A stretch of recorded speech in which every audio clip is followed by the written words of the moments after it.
Hey everyone, and welcome back to the channel. Today we're diving deep into a world of Caribbean folklore, a place where ancient myths breathe in the humid night air. We're exploring the chilling opening to The Scarlet Hunger, a Sukuyan novel. So grab a warm drink, settle in, and let's step into the village of Moruga. The story begins on a night thick with unease. The villagers of Moruga had just burned a woman named Ma Agatha, a woman they believed to be a Sukuyan. For those who don't know, a Sukuyan is a terrifying figure in Caribbean legend, a shape-shifting creature, often an old woman by day, who sheds her skin at night to become a ball of fire. She flies through the darkness, seeking to suck the life force, the very blood, from her unsuspecting victims. Even though Ma Agatha is gone, a strange heaviness lingers over the village. It's a feeling like a cold wind has blown through everyone's soul, leaving them empty and unsettled. No one feels this more deeply than a young man named Kamer. He sits vigil by the bedside of his younger brother, Arin, who is wrapped in a fragile, exhausted sleep. Kamer can't erase the image from his mind, a fiery, shifting, hungry orb of light hovering over his brother's bed just nights before. He had always dismissed the fireside stories about Sukuyan as just that, stories, tales to scare children, but then he saw it with his own eyes. He saw it swallow the darkness in his home and drink the strength from his little brother.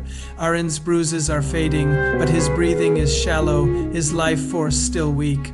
The fear is a physical presence in the room, as tangible as the smell of burnt air. As morning light filters in, Arin stirs.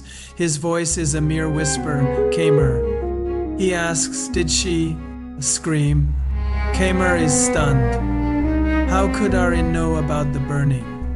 The boy's eyes flutter open, dull and tired. He explains that he heard it in his sleep, a dream that felt too real. And then he says the words that chill Kamer to the bone. She calling me name. Kamer tries to reassure him, telling him Ma Agatha is dead, that it's all over.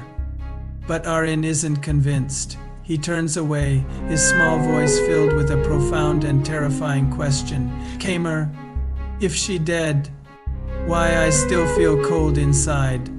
Kamer has no answer. The creature may be gone, but her shadow, her cold touch, still clings to his brother.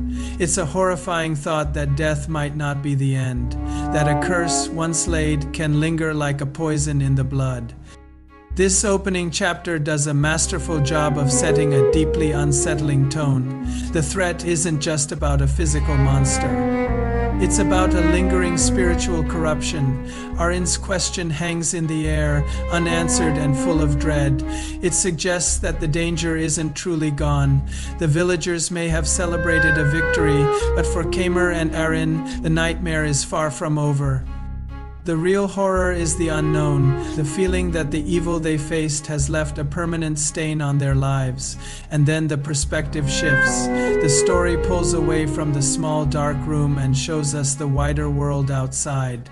The morning seems calm, almost deceptive. Chickens are clucking, a neighbor is sweeping her yard.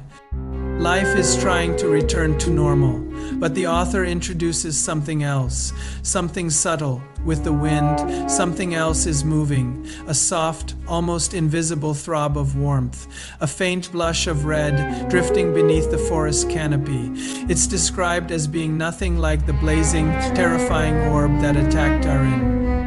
This is something smaller, something weaker, but it's there, it's pulsing, it is alive, it is beating, and it is searching. This tiny spark of red light moves with purpose. It drifts toward the river, then the cane fields. It's as if it's looking for something, trying to find its way. It eventually moves toward the shadow of a dead silk cotton tree, a tree the village elders whisper about but never go near. In Caribbean folklore, the silk cotton tree is often considered a sacred and powerful place, a gateway to the spirit world. It's where spirits, both good and bad, reside. The faint red glow pauses by this ominous tree, as if it's listening, and then it sinks slowly into the earth at its base. This final image is incredibly powerful and terrifying. Ma Agatha, the woman, may have been burned. Her physical body is gone, but this small pulsing light, is this her spirit? Her essence? The core of the Sukuyan that cannot be destroyed by mere fire. The fact that it hides within the earth at the foot of the silk cotton tree suggests a period of rest, of recovery. It's not dead, it's waiting, it's healing. This isn't the end of the story. It's the beginning of a new, perhaps even more terrifying chapter. The monster hasn't been vanquished. It has simply gone to ground, ready to rise again. The villagers believe they are safe, but the reader knows the truth. We have seen what they haven't. We know that a small, hungry piece of the Scarlet Terror still exists, biding its time in the shadows. The cold that Arin feels inside him is not just a memory. It's a connection. The Sukuyan is still tied to him, and it's only a matter of time before it comes back to finish what it started. And that's where the first chapter leaves us, on a note of absolute dread. It's a fantastic setup that hooks you immediately. The combination of personal, intimate fear within Kamer's family and the wider, mythical horror lurking in the landscape is just brilliant.